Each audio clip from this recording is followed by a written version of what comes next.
Hello, I'm Todd Cotta. This is Chris, and this is our second video of the day because we've got some really cool things to show you, including today's video, a classic.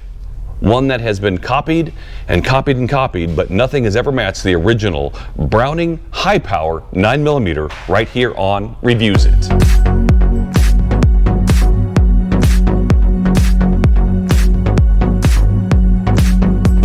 We love reviewing pistols here at Revuzit, and Chris's father-in-law let us borrow this one here, a classic. The pretty much original Browning high power.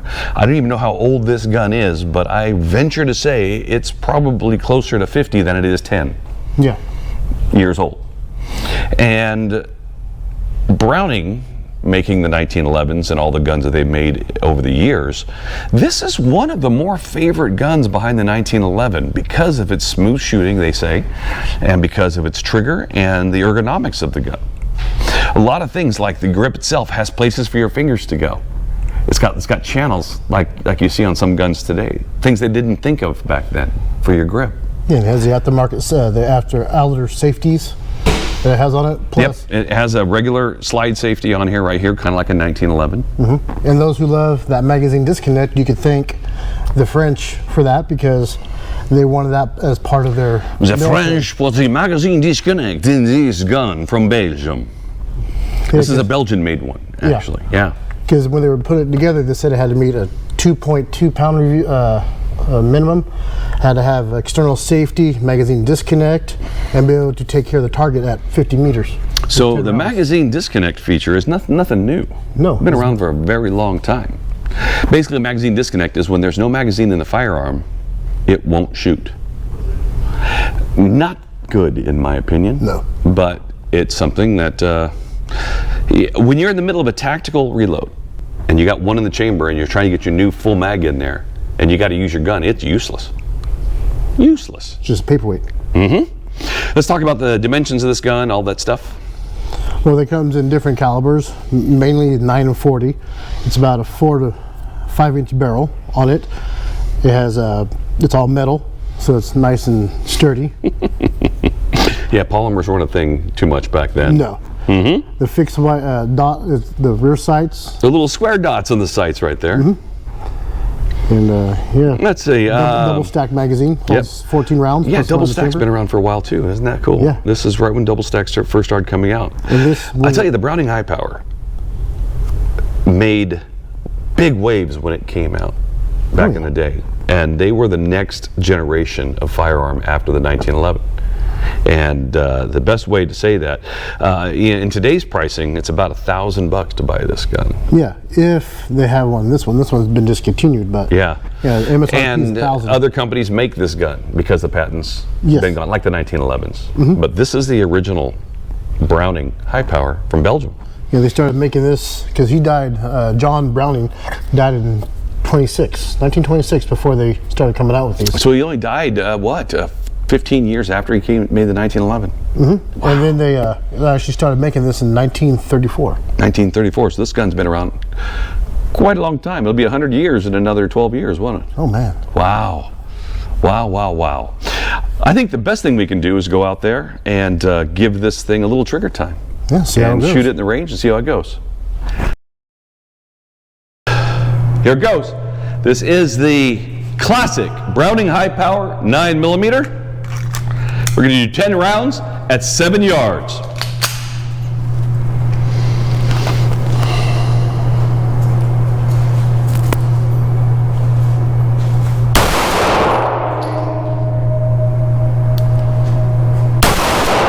Whoop!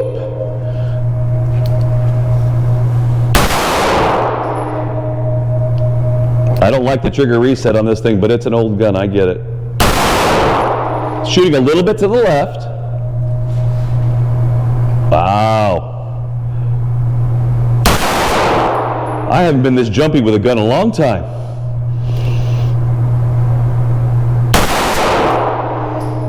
Yeah, this thing's got a little bit of a sight issue going on.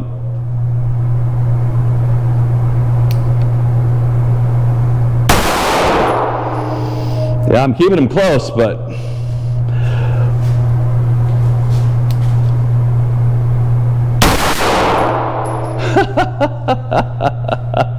This is wild. It feels like a 1911 in a way, but you got to let that trigger go all the way.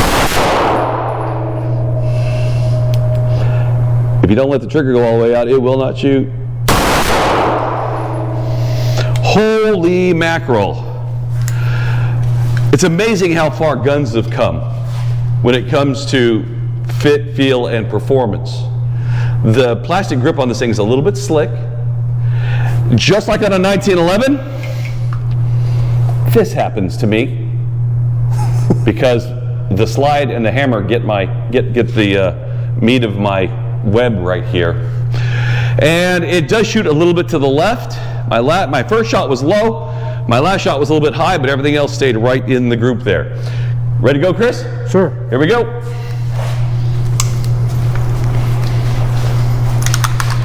Number 3 at 7 yards.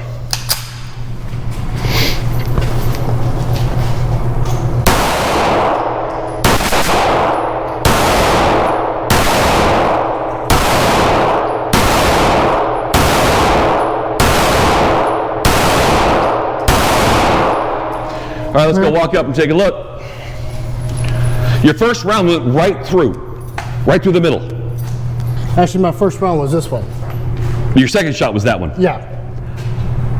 About the same grouping, but see how everything's left? Mm-hmm. So you knew I was talking left, so you were trying to compensate a little bit, weren't you? A little bit. Yeah, so the sights on this gun are a little bit left. And how's your hand? Fine. Man, that trigger got me.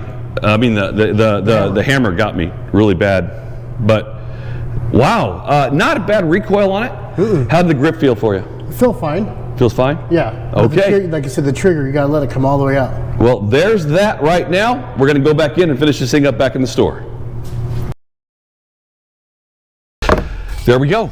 We shot the classic Browning high power. You know, we shoot lots of handguns here. Lots and lots of handguns. And that being said, the modern handgun, with the way they've engineered the grip angles and the grip types and those things, are much easier and much more accurate than the classics. Yeah. Because last week I shot the new Legion. I heard about that one. 320. And now we had some issues with it, but it was the spring issue, and the gun works fine. You just can't have that light spring in it if you're going to be doing just regular shooting. I cut a hole that big in the target at the same 7 yards. And then today, I've got this going on. I've got my hand it got cut from pinching right here where the hammer hits the dovetail right there. It always happens with the Glock Gen 2s and Gen 3s. With 1911s and these, I always get, because I really get really high up in there. I push in there, and by doing that, it clips me. It clips me. But for its age and for its capabilities, double stacked mags and all the things that come with this, what a heck of a gun. Yeah, it was good back then. Really good. Now the trigger. It's desirable. Like you know, I like. 2 times while I was shooting, I thought I'd been far enough to get the reset, and it wasn't. No.